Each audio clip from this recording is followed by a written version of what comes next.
ସାଙ୍ଗମାନେ ମୁଁ ପିଣ୍ଟୁ ତ ସ୍ୱାଗତ କରୁଛି ମୋର ଆଉ ଏକ ଗୋଟେ ନୂଆ ଭିଡିଓରେ। ତ ବର୍ତ୍ତମାନ ମୁଁ ଯାଉଛି ବିଲକୁ, କାହିଁକି ନା ମୁଁ ଗାଁରେ ରୁହେ। ତ ଗାଁରେ କେମିତି କଣ ଚାଷ କରାଯାଏ ସବୁ ଦେଖେମି। ଦେଖିପାରୁଥିବେ ବର୍ତ୍ତମାନ ମୁଁ ବିଲରେ ଚାଲିଛି। ଏଇଟା ଗୋଟେ ବିଲ। ତ ଆମେ ମାନେ ବିଲ ପାଖରେ ପହଞ୍ଚିଛେ। ଇଏ ହଉଛି ଆମର ବିଲ। ମୋ ମା କାମ କରୁଛି। ତ ଏଠି ଦଉଡି ଅଛି। ବର୍ତ୍ତମାନ ଏଠି ଆମେ ପାଟୁଳି କାଟିବା। ଏ ସାଇଡରେ ଗୋଟେ ବାଡି ପୋତା ହେଇଛି। ସେଠି ଗୋଟେ ବାଡି ପୋତା ହେଇଛି। ଆପଣଙ୍କୁ ଦୁଶୁଛି କି ଦୁଶୁନି କହିପାରିବିନି।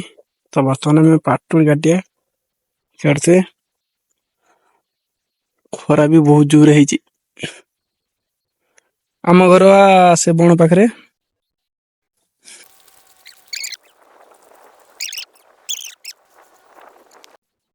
ତ ଏମିତି ଭାବରେ ପ୍ଲେନ କରାଯିବ। ୟା ଉପରେ ଧାନ ବୁଣାଯିବ।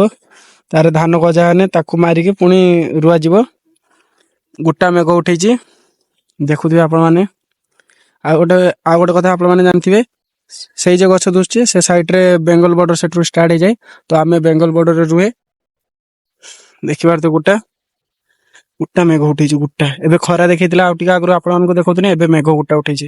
ତ ଏମିତି ପୁରା ମାନେ ଏମିତି ସେତେ ବାଟରୁ ଏତେ ବାଟ ଯାଏ ପୁରା ପ୍ଲେନ କରାଯିବ। ତାପରେ ଧାନ ବୁଣାଯିବ। ଦେଖିପାରୁଥିବେ ମୋ ମା ବର୍ତ୍ତମାନ ପ୍ଲେନ କରୁଛି। ମୁଁ ବର୍ତ୍ତମାନ ପାଟୁଳି କାଟୁଥିଲି। ଆହୁରି 2ଟା ପାଟୁଳି କାଟିବା ବାକି ଅଛି। ତ ଜଲ୍ଦି ଜଲ୍ଦି ଆମେ ପାଟୁଳି କାଟି ପକାଇ। ତ ଫାଇନାଲି ବାଉଙ୍ଗି ମାରା ଆମର ସରିଗଲା। ପ୍ରଥମ ଜମି ଉଁଚା ଖାଲା ଆବଡା ଖାବଡା ଥିଲା। ଏବେ ଗୋଟା ପୁରା ପ୍ଲେନ। ଏଥିର ଧାନ ବୁଣା ଯିବ। ତ ଧାନ ବୁଣା ମାନେ ସିଏ ମାନେ ରହିବ ଏମିତି। ତାପରେ ବିହାନ ହେଇଯିବ। ଦେଖିପାରୁଥିବେ ବର୍ତ୍ତମାନ ଏତିକି ଏରିଆର 12 କିଲୋ ଧାନ ପଡିବ। ସେ ମୋ ବଡ ଦାଦା, ବଡ ଭାଇ। ତ ସିଏ ଧାନ ବୁଣୁଛନ୍ତି। ଦେଖିପାରୁଥିବେ ଧାନ ବୁଣା ହେଇଛି। ଏଇ ପ୍ରକାର ଗୋଟା ମେଲା ଯିବ। ଏଥିରେ ଅଛି ସେଇ ଧାନ। ଏଇ ପ୍ରକାର ଗଜା କରିକି ଏଥିରେ ବୁଣନ୍ତି। ତୁମ ଦାଦା ବୁଣୁଛନ୍ତି। ତ ଫାଇନାଲି ଆମ ବିଲ କାମ ସରିଗଲା। ତ ବର୍ତ୍ତମାନ ଆମେ ମାନେ ଘରକୁ ଯାଉଛେ।